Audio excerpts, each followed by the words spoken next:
If you're trying to get better aim, this video will help you find the perfect sensitivity as well as how to improve your aim on that sensitivity. This video is for both controller and keyboard and mouse, and there is timestamps embedded in the video, so feel free to skip through the parts of the video you already know. The tips in my videos cannot be found anywhere else on YouTube, so do yourself a favor and subscribe as I upload videos every day that are designed to help you improve as fast as possible. With that said, let's begin. I'm going to start the video off talking about DPI, and then I'm going to talk about sensitivities for both controller and keyboard and mouse. But DPI right now is specific to my keyboard and mouse players. There's a screenshot on screen and it says, does higher DPI really make a difference? And I'm going to read it out so that way you understand it. It says, simply put, a higher DPI makes a huge difference. Most gaming mice check how far they've moved around 1,000 times a second, also called the polling rate. So when you go into your mouse settings, it will say polling rate and it will give you options on hertz. So that's a frequency on which it refreshes. Like a refresh rate is in, 144 hertz or 240 hertz, 360 hertz, and so on. But it has a 1000 hertz polling rate, which means it has a 1 millisecond response time. And that's not for your buttons on your mouse, okay? That's not for your buttons.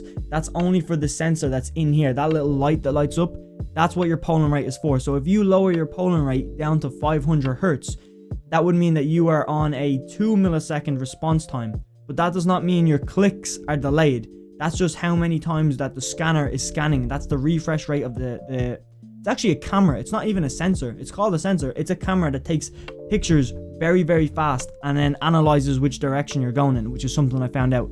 You can get laser mice, but they're not as accurate as camera mice, and most gaming mice are camera mice. But continuing on, if a player using a DPI lower than the number of times the mouse checks for movement, they're leaving performance and accuracy on the table. A higher DPI makes sure that every time the mouse can update itself on the screen, it will. Here's an easy way to think about how DPI affects the accuracy of a mouse in familiar terms. We've used common DPI numbers for example. So I'm just going to read it out a bit. This won't be on screen. It says, two gamers are playing a first-person shooter. One player checks his radar 1,000 times a second. The other player checks his 400 times a second. By checking his radar much less than the other first player, the second player has missed out on 600 updates on the radar. Hopefully that analogy made sense, but that's what they said with their official paper. This is them saying it. I'm just being a voice for that information. I'm pretty sure it's solid because it does make sense, and I'm going to explain it one more time just so you understand it, and I'm going to refer it to the way refresh rates and FPS work on a monitor. But after that, I'm going to be talking about the perfect sensitivity for you, whether it's high, low, medium. I'll explain it all, and especially for my controller guys, I got you, don't worry. But the mouse, right? 1000 hertz polling rate is what this mouse is, which is the equivalent of having a 1000 hertz refresh rate.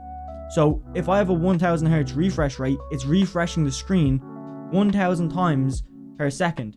The same with the mouse. It's refreshing this little sensor in the bottom 1000 times every second.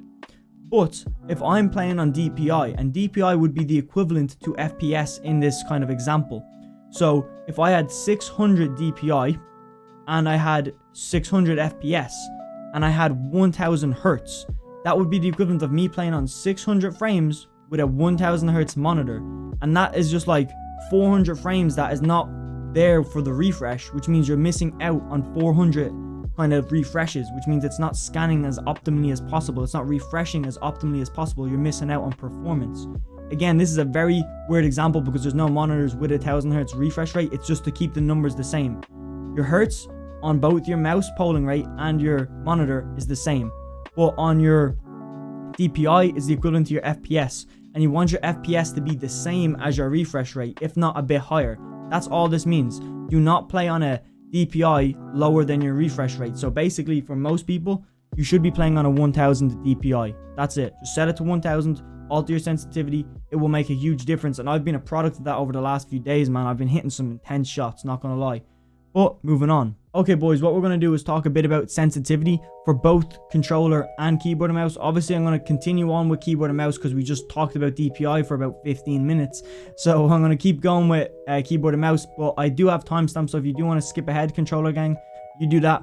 But let's continue on. This is very important right now, okay? What I was able to do was analyze the sensitivity scaler for Fortnite. A sensitivity scaler, if you don't know, is just the difference between sensitivities. Meaning, a 1 sensitivity in Fortnite could be the equivalent to a 2 sensitivity in Warzone. That's all a sensitivity scaler is. It's how it scales it. And it's very important because it scales it down, right? I know that might sound a bit weird, but it scales your sensitivity down. Now, this sounds very far-fetched. I do not know how to explain it as best as possible. So if you are an expert on this topic, I do apologize for the way I'm explaining it, but I'll do my best. I am a rookie when it comes to this terminology. But when your hand moves, yeah, you're going to have ripples, you're going to have shakes. You can squeeze the mouse, but that tensions your arm up, meaning you're stiff-armed, which means you're not as loose as possible. There's little errors that are always going to occur in your aim, and you can never get rid of them. You can minimize them. You can minimize how much your hand shakes. Higher the temperature, you're going to be a bit warmer, but you're also going to be, can't grip a mouse if your hand is greasy as anything from the sweat. So there's always little problems that are going to occur that will minimize your ability to aim. So I looked at the best sensitivities to fight back against that. What I mean is, referencing to the scaler again, the scaler scales down. So when you're playing on low sensitivity, it doesn't pick up those ripples as much. It doesn't pick up smaller mouse movements. So what I was able to do is find the perfect sensitivity to give you God aim, that minimizes those ripples. And personally, that's how I'm able to hit very, very good shots with my AOR. Not so much my hipfire, but with my AOR. And it's very, very important to me as a player for my playstyle to be able to hit shots like that. Now, obviously, sensitivities differ from person to person, but everybody can be good on any sensitivity. It's not just like, oh, I'm gifted in high sensitivity, I have to play high sensitivity. A high sensitivity player can definitely learn how to play low sensitivity if he wanted to go down that road of getting much better aim. But he doesn't have to. So, let me continue on. I'm going to bring out some numbers right now.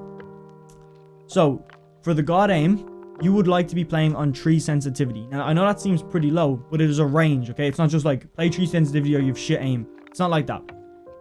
I have 3 sensitivities, okay? So, for God aim, 3 sensitivity.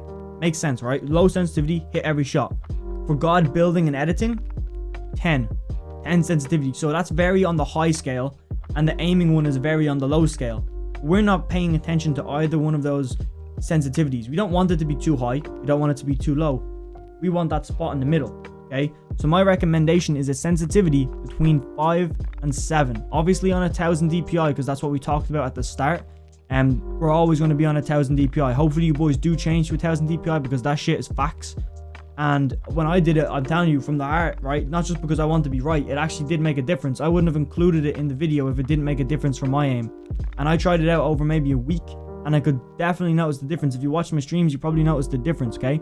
Between 5 and 7 sensitivity, okay? Because you don't want to be on 3, it's too low. It gives you perfect aim, but you can't do a 180. So you don't want to be on 3. You want to be on 5 though, and you want to be on 7. In between there, perfect. I'm going to move on to my controller gang, okay? I feel like most of my controller gang already know to play on linear, so I'm not really going to spend too much time talking about linear and exponential. The only thing is, exponential, if you're a player who has never played Fortnite before, you've never held the controller, exponential will give you better aim instantly because it's got more sticky aim assist, and it's got a more gradual stick curve, which means it's very smooth and easy to use. Linear, on the other hand though, linear is very the opposite. It's more sensitive to small input, but when you go to edit, much easier. When you go to hit pump shots, way more consistent. It's only at long ranges where linear is not as good as exponential. Now, with exponential, you can still hit nasty pump shots, and it's very, very good for tracking with SMGs. It's just not as consistent, and we play for consistency. You don't want that one time where you hit a 200 pump on exponential. You want the consistently 5 times out of 10 where you're hitting a pump shot to the head for 200 on linear. Linear is more consistent.